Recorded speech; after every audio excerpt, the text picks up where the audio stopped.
वो एक अच्छे व्यवसायी थे और व्यवसाय के क्षेत्र में भी उन्होंने काफ़ी ख्याति अर्जित किया था।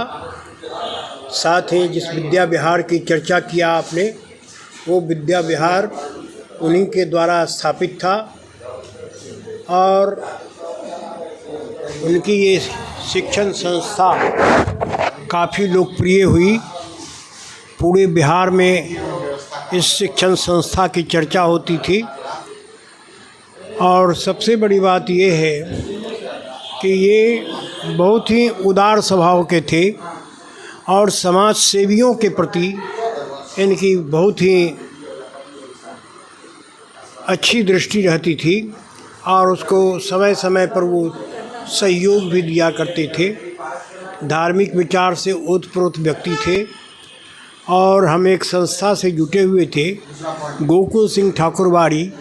उस संस्था में जब भी दुर्गा पूजा होता था तो ये एक मोटी राशि वहाँ दान स्वरूप दिया करते थे। बदले में वो लोग ये चाहत रखते थे कि कम से कम दुर्गा माता का प्रसाद उनको मिलना चाहिए और इसके लिए हमारे दुर्गा पूजा समिति के चाहे वो रोहित यादव हों, राजेंद्र गुप्ता हों, शेखर वर्मा हों, ये सब लोग जा कर के उनको प्रसाद पहुंचाया करते थे। अचानक मौत से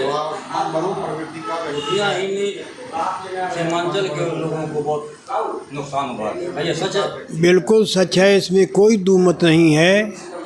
जितनी ख्याति शिक्षा जगत में उन्होंने अर्जित की और उनके स्टूडेंट लोग भी उनके यहाँ से शिक्षा ग्रहण कर करके अच्छे अच्छे पदों पर हैं। इससे तो यही स्पष्ट है कि उनके निधन से शिक्षा जगत को एक बहुत बड़ा क्षति पहुंचा है।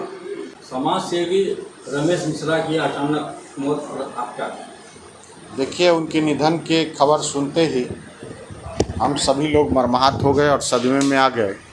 निश्चित तौर पर वो एक नेकदिल इंसान थे और समाज में उनका बहुत काफ़ी बड़ा योगदान रहा है। खासकर शिक्षा के क्षेत्र में जिस ज़माने में आवासीय विद्यालय की पूर्णिया के लोगों ने कल्पना नहीं की थी, तब परोरा में उन्होंने विद्यालय खोल करके देने का काम किया और उसके बाद जो है VVIT इंजीनियरिंग कॉलेज भी बनाया और यहाँ के बहुत लड़के जो बिहार से बाहर जा करके शिक्षा ग्रहण करते थे उसमें रुकावट आई, यहाँ पर अच्छा शिक्षा दीक्षा मिला।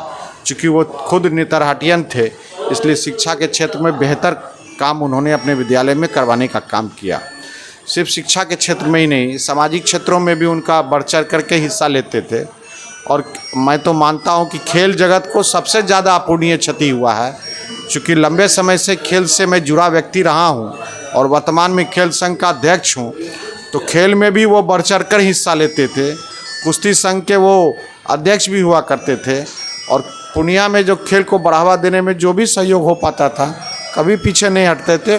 तो निश्चित तौर पर एक मृदुल भाषी व्यक्ति का हम लोग के बीच से चले जाना यह पूर्णिया के लिए एक अपूरणीय क्षति है, जिसकी पूर्ति निकट भविष्य में संभव नहीं है।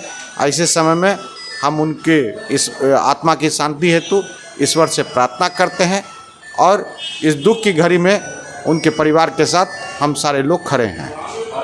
मेरा नाम गौतम वर्मा हुआ, मैं जिला खेल संघ का अध्यक्ष हूँ।